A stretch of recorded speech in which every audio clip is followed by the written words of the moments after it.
Baiklah pemirsa PAL TV, untuk mengetahui bagaimana kebijakan pembatasan BBM yang dilakukan pemerintah dapat berjalan baik sehingga dapat menghemat BBM. Kita sudah terhubung bersama pengamat ekonomi Bapak Sukanto.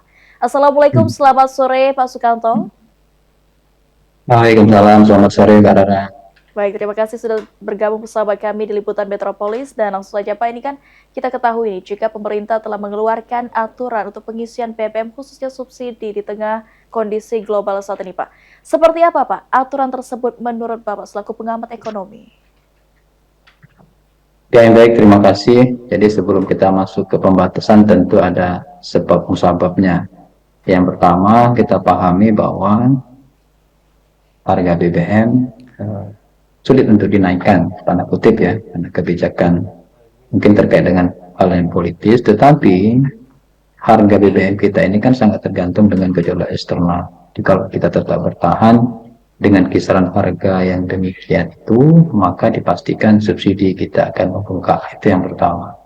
Kemudian yang kedua, yang langkah diambil adalah dengan membatasi jumlah pembelian BBM. Sama seperti kasus gas gitu ya, kita dibatasi pembelian gas itu harus menggunakan KTP dan bersyarat lainnya agar demand atau permintaan atau pemakaian dari BBM itu bisa kita kontrol. Kalau kita lepas, artinya akan sangat memberatkan anggaran pemerintah khususnya karena kita harus menanggung beban subsidi yang semakin membengkak. Terakhir kan kita paham bahwa subsidi bidang energi kita, tarif listrik, kemudian gas dan BBM itu sudah menyentuh hampir 400 triliun. Ya. Artinya anggaran kita itu sudah terserap. Bukan terserap ya, terambil di anggaran untuk subsidi itu sendiri. Jadi saya kira pembatasan ini menimbulkan efek yang minim, tetapi dampak lanjutannya jika jangka panjang ini kan membatasi mobilitas orang. Jadi kalau kita membeli 50 liter itu per hari gitu ya, kalau diperlakukan seperti pembatasan misalnya BBM jenis solar itu 60 liter per hari, orang tidak akan bisa berpergian jauh kalau dengan menggunakan kendaraan. Artinya mobilitas orang akan relatif terbatas sehingga akan juga berdampak atau berimplikasi kepada sektor-sektor lain dengan pembatasan itu. Baik, lalu Pak dari berita sebelumnya nih, apakah aturan yang dikeluarkan pemerintah nanti akan berpengaruh dengan daya beli masyarakat nantinya Pak? Saya kira pengalaman kita Mbak Rara ya, ini kan bukan hal pertama kali kita menghadapi krisis bidang energi ya. Kita pernah juga ketika perang Rusia Ukraina juga menghadapi hal yang sama. Kita mengalami kenaikan harga BBM, kemudian ada penyesuaian, kalau bahasa pemerintah itu penyesuaian BBM, dan tentu ini akan sangat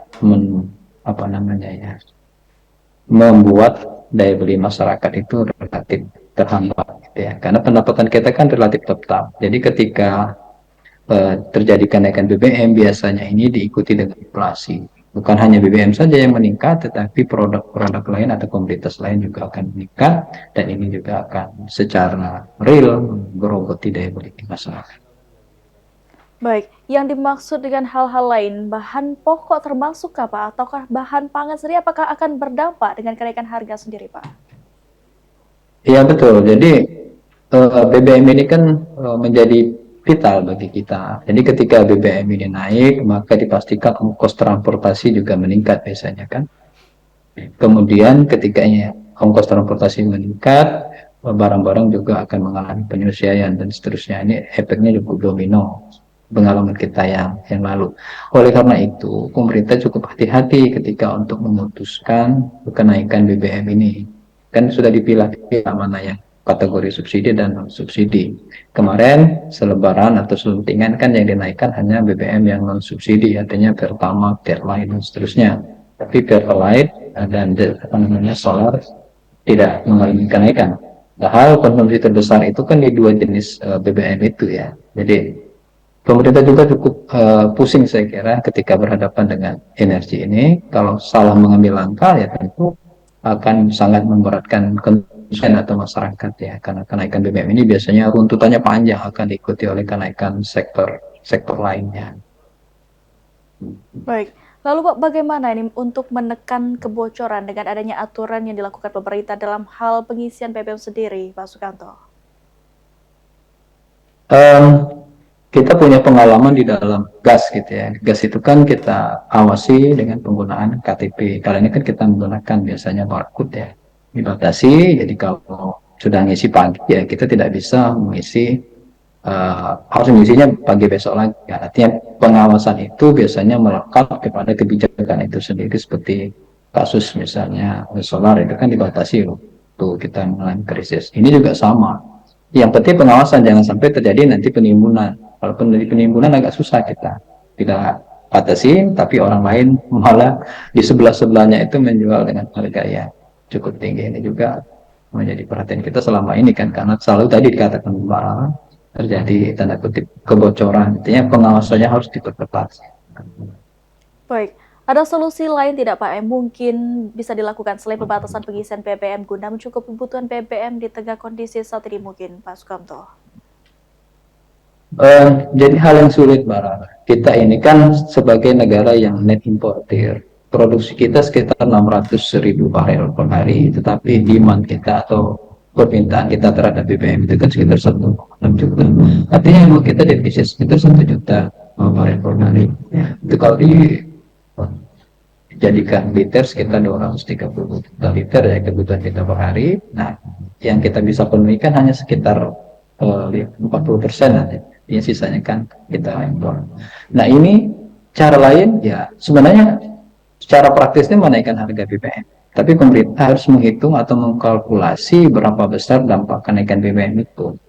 Kalau dibatasi seperti ini ya bagus juga, tetapi tadi mobilitas orang juga akan menjadi hambatan bagi kita kan, orang mau berpergian bukan dengan 50 liter itu cukup, atau dibuat klasifikasi.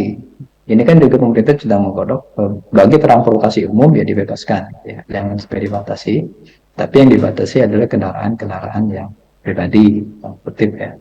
Tapi kalau yang untuk angkutan umum dan bis kan rasanya tidak dibatasi, kalau dibatasi juga ya agak susah mobilitas orang untuk keluar masuk ke suatu wilayah itu.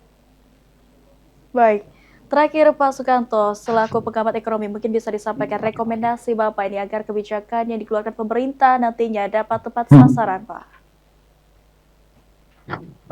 Yang pertama, pemerintah kan sudah punya database dengan cara kita ngisikan pakai barcode ya Mbak Rara, kalau untuk mengisi bahan BBM yang tidak bersubsidi kan pakai barcode ya. Itu juga artinya bisa kita optimalkan pengisian di batas 50 liter. Artinya bagi kendaraan yang tidak memiliki barcode ya kita serahkan kepada mekanisme pasar itu ya.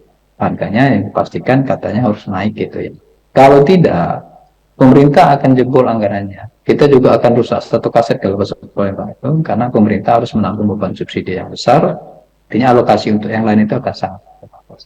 Artinya perketat pengawasan.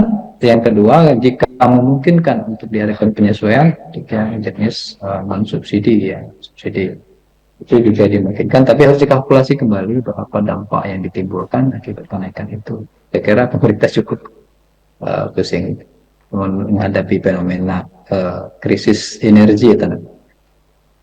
Baik, terima kasih banyak Bapak Sukanto selaku pengamat ekonomi sudah bergabung bersama kami di Liputan Metropolis dan selamat melanjutkan aktivitas kembali. Selamat sore dan wassalamualaikum warahmatullahi wabarakatuh. Waalaikumsalam. Terima kasih Mbak Ara.